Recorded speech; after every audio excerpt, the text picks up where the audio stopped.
That is not a healthy oil drain, people. This is a textbook not healthy oil drain. You're not supposed to have condensed milk coming out of your drain plug, and it's definitely going to overflow, and there's not a lot I can do about that. Hello guys, welcome back to another episode of Sam's Motor Machine, and in this episode we're actually looking at the big green 130 here, the Cummins powered machine. You guys haven't actually seen on the channel since I brought it over to Ireland back in May of last year, so over 12 months ago now. And as you guys can see behind me here, there's been some serious surgery going on with the 130, with the Cummins and with the steering system on the Landy as well. So let me take you through in this video what I've been doing, what I'm going to be doing today, and what the plans are for the future. So the first thing you guys will notice is this steering box on the outside of the chassis rail on the 130. Some of you guys might know what this is, but for those of you that don't, this is actually a P38 steering box. It's not actually from my project P38 over there. This is one that I got from Anton, second hand. And this is a conversion that we do on the Land Rovers from the standard 4-bolt Adwest steering box to the P38 one, for a few reasons really. Reason number one is that it saves a lot of room in the engine bay just down here on the right hand side of the engine. The Land Rover steering box standard sits on the inside of the chassis rail, so you save a lot of room on the inside. It's also a much stronger steering box than standard. It feels nicer to use, and it should hold up to the pressure from the Cummins power steering pump a lot better than the standard Land Rover one does. If you guys remember, one of the things that I mentioned about the 130 after I drove it up from Kent to Warwickshire and then from Warwickshire over to here on those long journeys, is that the steering box on it was quite loose and quite vague basically. So when you're cruising on the motorway at high speed, and high speed here meaning anything over 50 miles an hour, the steering box felt quite vague and quite loose and quite worn out, which is probably because it was.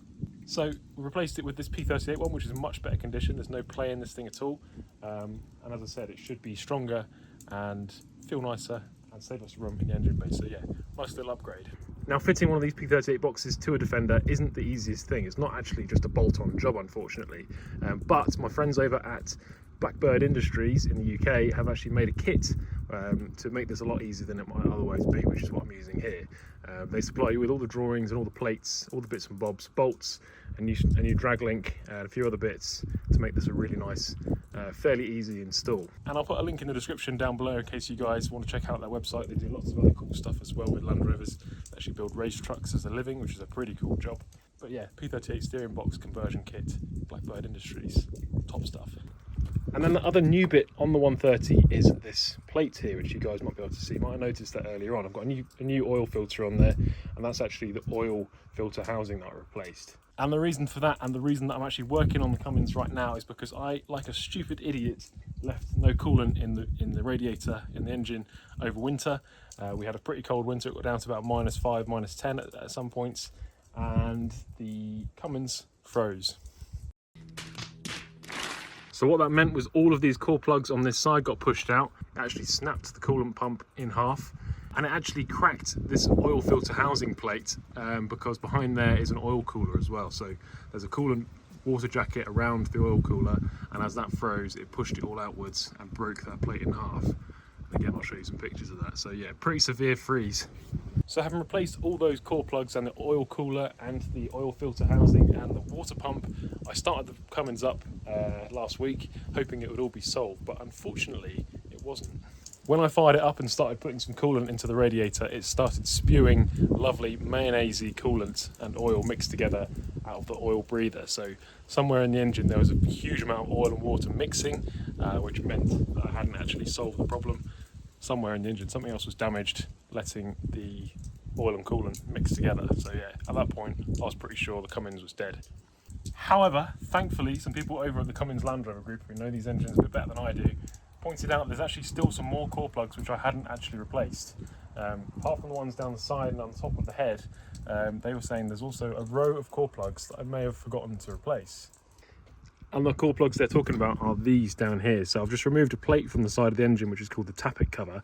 And behind here you can see our push rods, but as well you can also see 3 gaping holes. And those holes are where 3 core plugs used to sit, which have popped out, and that's obviously allowed coolant into the oil chamber of the engine, which would allow basically oil to drop down these holes, these drain holes, and past the push rods there, and basically mix with the oil and cause all this lovely mayonnaise. So all that is to say that I'm still hopeful that we can resurrect the Cummins if I can place all those core plugs, flush out all that mayonnaise, and hopefully, fingers crossed, the Cummins is a tough enough engine that has managed to survive this freeze. It's a pretty severe freeze. It pretty much broke everything it possibly could.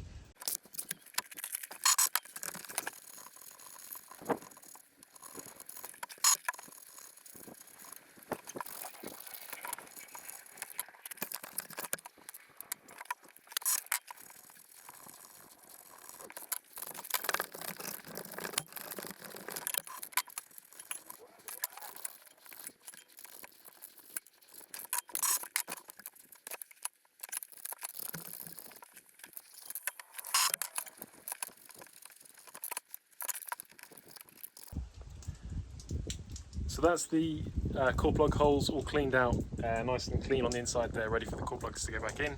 And I'm going to put a little bit of this Loctite 542 on the plugs just as I put them in.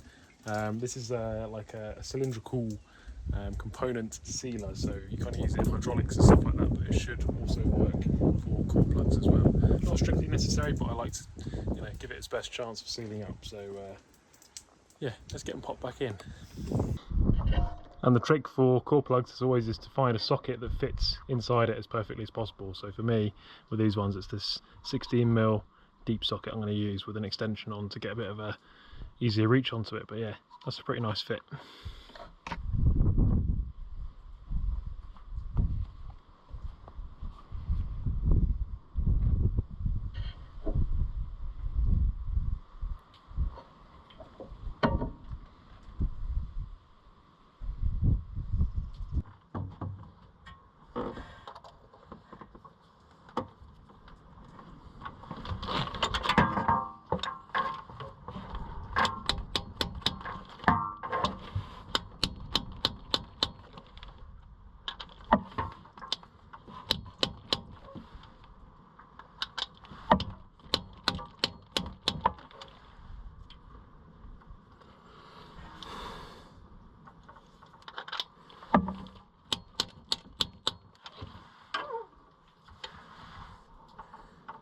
It feels pretty good.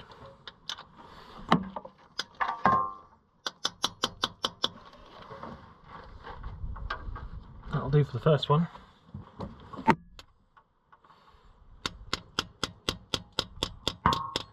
So there we go, that's the all the plugs sorted behind the tappet cover there.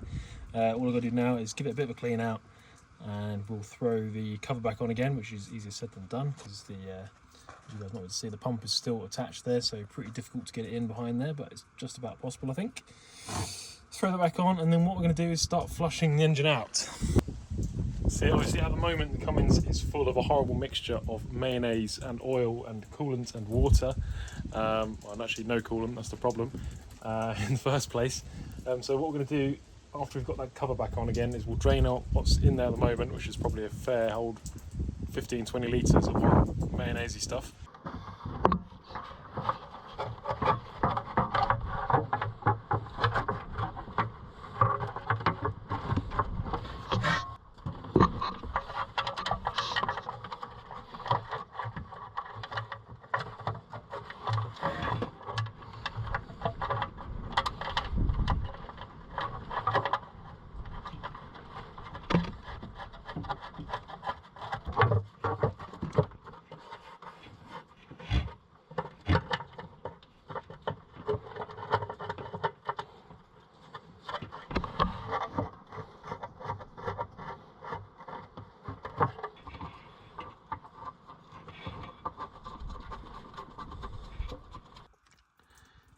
So let's drain out the sump. Expecting, yeah, there's a load of water in there. Expecting there to be probably more than this jug can take. Let's see what happens. Poor old Cummins. Oh my god, it's having a fucking... Oh my god! Ugh. And there comes the mayo. Yuck. It's going to definitely overflow.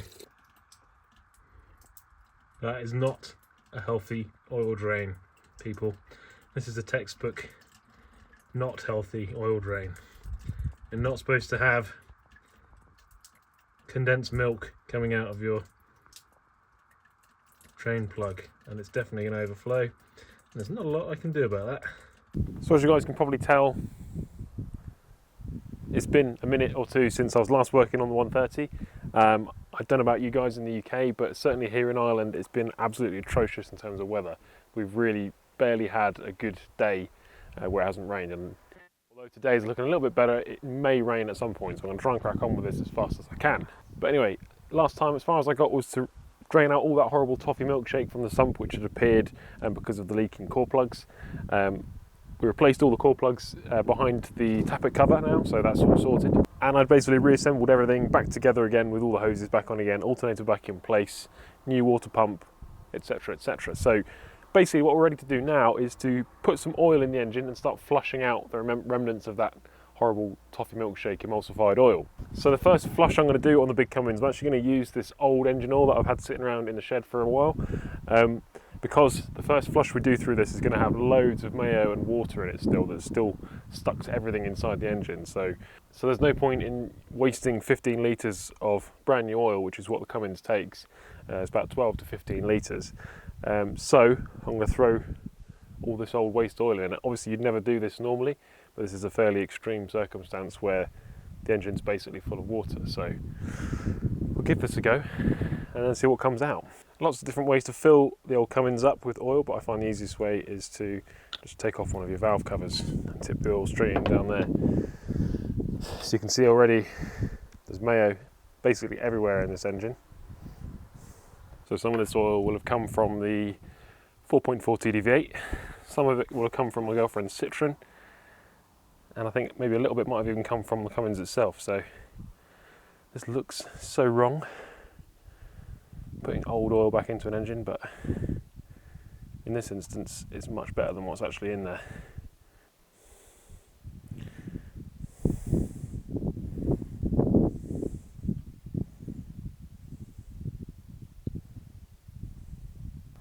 So we've got some black used oil showing on the dipstick now, which is what we want.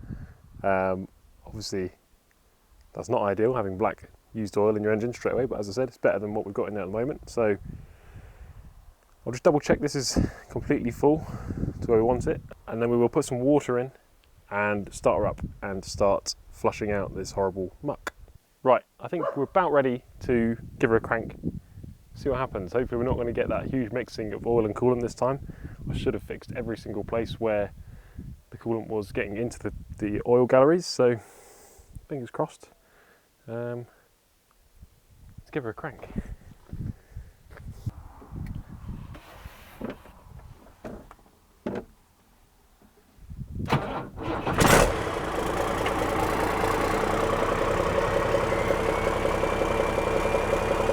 Got good oil pressure.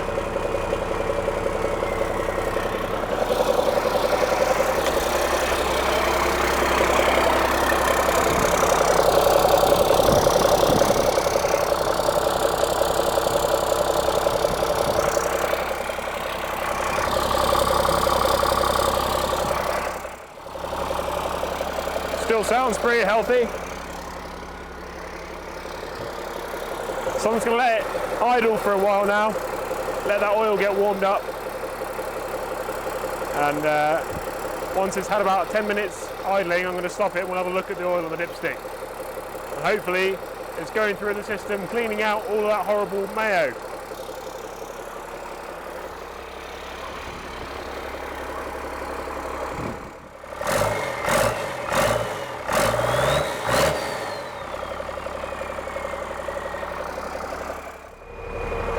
Right, the engine's pretty warm now, so I'm going to switch her off and then we're going to drop that oil out and hopefully bring all that mayo with it.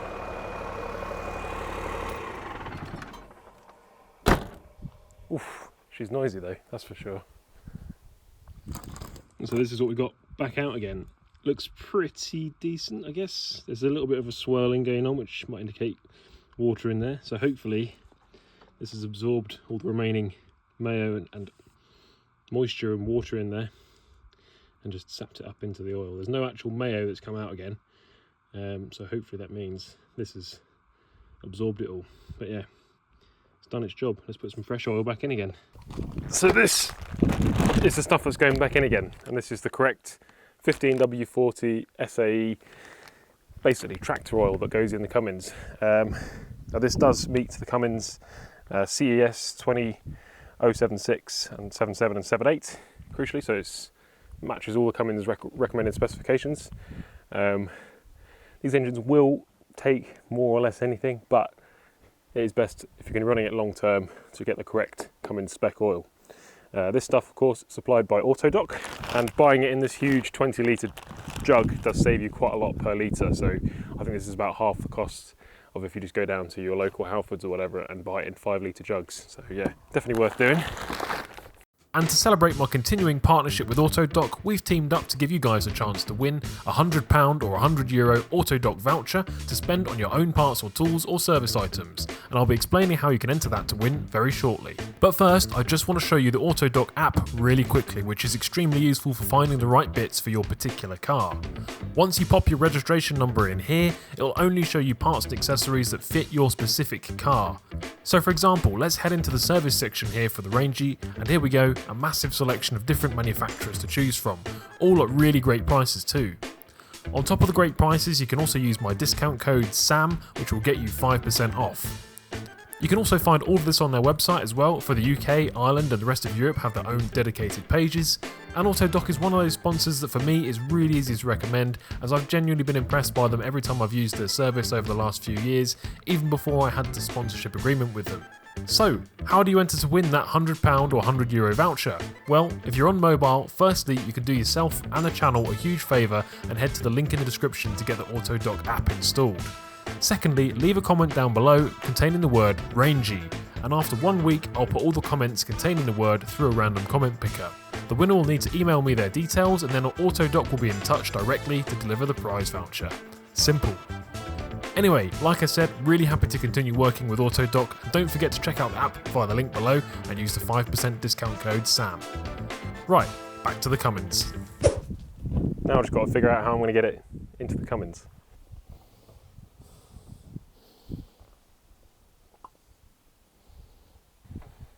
Oof, that looks a lot nicer. This stuff is like treacle in comparison with that old 5W30 that we put back in a minute ago.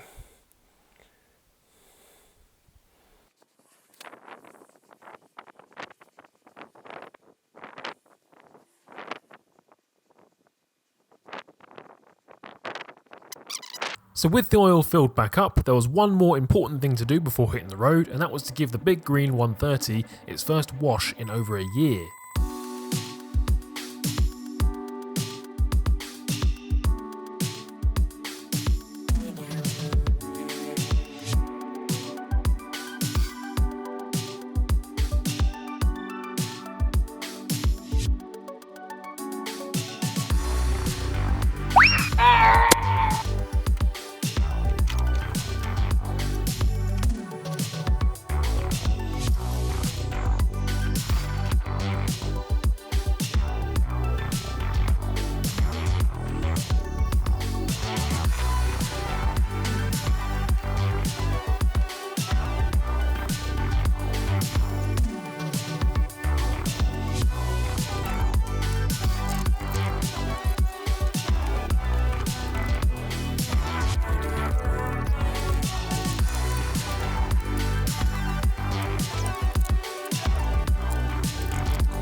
So, beautiful sunny evening, truck's now shined up, we've got all the green stuff off of it. So why don't we go for our first drive in a while in the old 130. Let's spin around the block and just see how she feels with it with a new P38 steering box.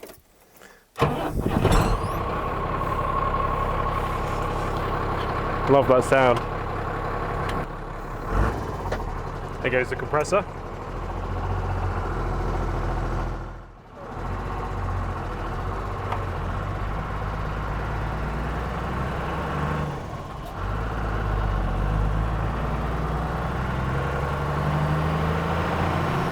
Oh, I've missed that sound.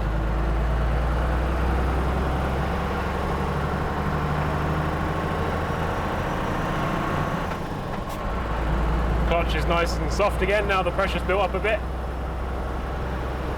Oil pressure's looking good.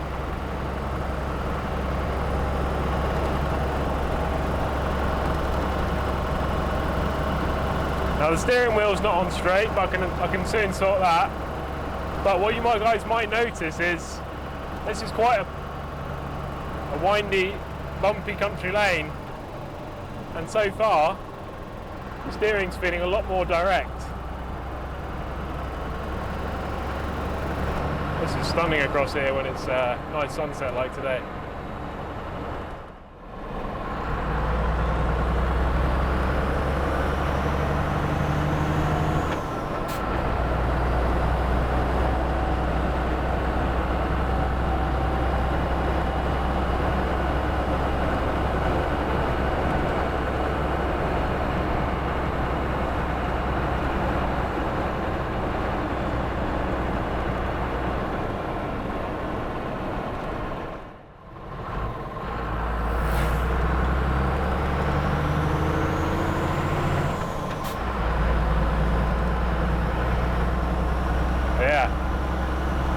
Although it's still not a sports car, the steering's way more positive than it was before.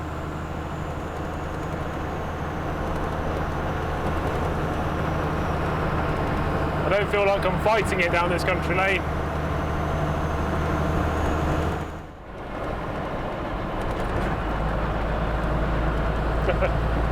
Back end's a bit bouncy and the front's a bit wallowy. We still need to sort those spring rates out, but apart from that, feeling pretty good. I do love the cab on this thing. Such good visibility all around with the glass so close to you.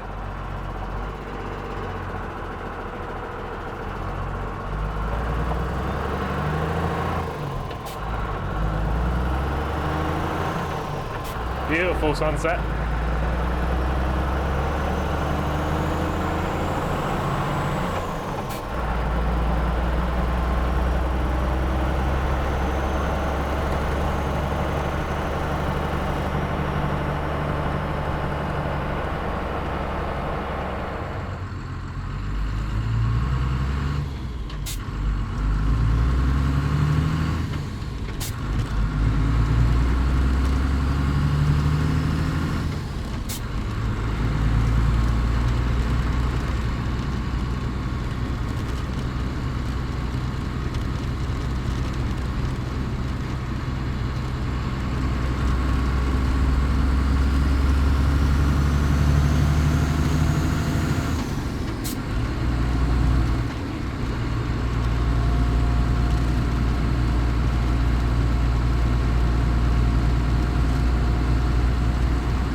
I'd say that was a pretty successful little test drive, considering it's been sat for probably over a year now since I brought it over from the UK.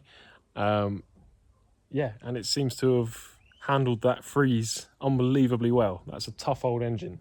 I don't want to speak too soon just yet. I'm going to keep my fingers crossed to make sure we don't get any other symptoms, you know, that might suggest we've cracked something inside the engine. But to me, so far so good, and it looks to me to have been a successful repair. So yeah, really relieved about that. And I'd forgotten how much I enjoy driving this thing around. Just pootling around the lanes just then, it's really fun, especially on a nice evening like today.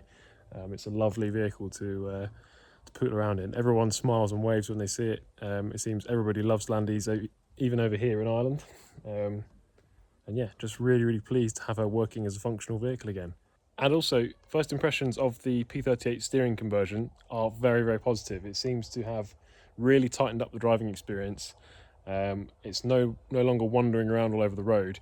And I've just realised that was actually without the steering damper fitted as well. So I don't actually have a steering damper on the front track rod at the moment. I need to put that back on. But even without that, it seemed really nice to drive on those back lanes. So far so good. It looks really nice and neat in the engine bay as well, and it's cleared up a lot of space down this side of the Cummins. So all in all, quite a lot of work to fit it, but I think it's definitely worth it on balance so far. So yeah, really happy. So yeah, this means there's probably going to be some more Cummins content coming soon now that we've got it sorted and back on the road. As soon as I get it registered here in Ireland, I'll probably do a video about that, and then we might even take a longer trip somewhere in this and do some travel content type stuff with it as well. So yeah, happy days. So don't forget to check out the AUTODOC app linked in the description below, and add your comment to this video to be in with a chance to win the 100 quid voucher. Like the video if you enjoyed it, subscribe if you haven't already, and I'll see you in the next one. Cheers!